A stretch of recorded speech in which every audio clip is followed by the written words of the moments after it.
आज हम सुनेंगे हाथी और बंदर की कहानी। एक जंगल में एक हाथी और बंदर रहते थे। बंदर बहुत ज़्यादा फुर्तीला था और तेज़ी से पेड़ों की डालियों और शाखाओं पर दौड़ सकता था। कितने भी बड़े पेड़ पर आसानी से चढ़ जाता, जबकि हाथी बहुत शक्तिशाली और ताकतवर था। भारी से भारी पेड़ों को आसानी से उखाड़कर फेंक देता, अपने पैरों से झाड़ियों का चकनाचूर करके रास्ता बना देता। इसलिए हाथी तथा बंदर दोनों को अपने ऊपर बहुत ही घमंड था। हाथी अपने आप को बंदर से अच्छा समझता और बंदर अपने आप को हाथी से अच्छा समझता। इसी बात को लेकर दोनों में रोज़ झगड़ा होता रहता। इसी कारण दोनों कई बार एक दूसरे को ताकतवर और फुर्तीला बताने के लिए मुकाबला करते रहते। दोनों हर बार अपनी अपनी विशेषताओं में जीत हासिल कर लेते थे।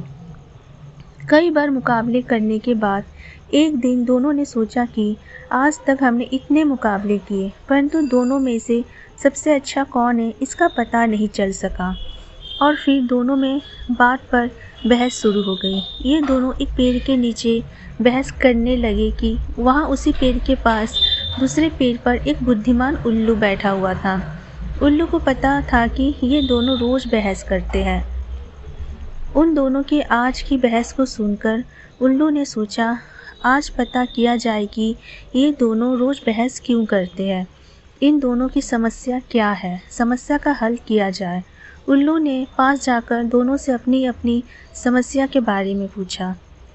तब दोनों ने एक दूसरे की विशेषताएं बताई। उल्लू ने कहा, तुम दोनों के झगड़े का हल मैं कर देता हूँ। आज मैं फैसला कर दूंगा कि तुम दोनों में से बेहतर कौन है। उल्लू ने अपना दिमाग लगाया और कहा, देखो भाइयों, नदी के दूसरे किनारे पर एक बड़ा सा पेड़ है। उस पेड़ के ऊपर एक सोने का फल लगा हुआ है। तुम दोनों में से जो भी मुझे वो फल लाकर देगा, वही दोनों में से सबसे श्रेष्ठ होगा। उल्लू की यह बात सुनकर हाथी और बंदर दोनों खुश हुए, क्योंकि उन्हें लगा कि आज तो पता चल ही जाएगा कि दोनों में से सबसे बेहतर कौन है। उल्लू की बात मानकर दोनों तेजी से पेड़ की ओर जाने लगे।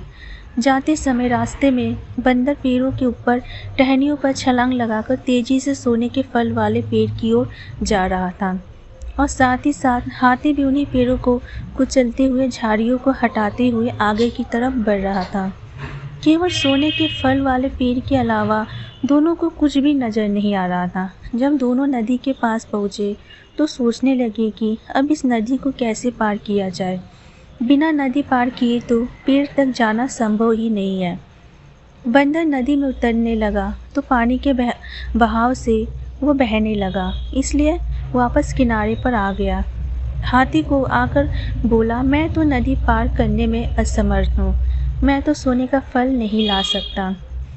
हाथी ने कहा, भाई चिंता मत करो, मेरी पीठ पर बैठ जाओ, इस तेज बहाव वाली नदी को मैं आसानी से पार कर सकता हूँ। बंदर ने हाथी की बात मान ली। हाथी के पास अधिक ताकत थी और हाथी में वजन भी अधिक है, इसलिए पानी के बहाव का हाथी पर कोई असर नहीं हुआ और दोनों नदी के उस पार पहुँचे। दोनों उस पेड़ के पास पहुँचे जिस पर सोने का फल लगा हुआ था। वह पेड़ बहुत ऊंचा और कठोर था। पहले हाथी ने पेड़ को हिलाया। पेड़ बहुत ही कठोर होने के कारण कुछ नहीं गिरा। हाथी ने पेड़ को गिरने की भी कोशिश की, लेकिन फिर भी कुछ नहीं हो पाया। हाथी सोने का फल लेने में असमर्थ रहा। तब हाथी ने बंदर से कहा, बंदर भाई, मुझे लगता है कि मैं इस सोने का फल को नहीं तोड़ पाऊंगा। बंदर ने हाथी से कहा, भाई चिंता मत करो, तुम्हारा मित्र है ना। ऐसा कहकर बंदर तुरंत पेड़ पर चढ़ा और सोने का फल तोड़कर ले आया। सोने का फल लेने के बाद दोनों उल्लू के पास आए और हाथी ने सोने का फल उल्लू को दे दिया। सोने का फल हाथ में लेकर उल्लू बोला, अब मैं विजेता का नाम सुनाता हूँ।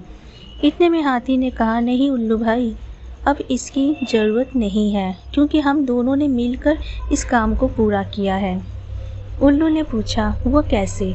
हाथी ने उल्लू को सारी बात बताई कि क्या क्या कठिनाई आई थी। हाथी ने बताया, हम दोनों की खूबियाँ अपनी अपनी जगह पर ज़रूरी है।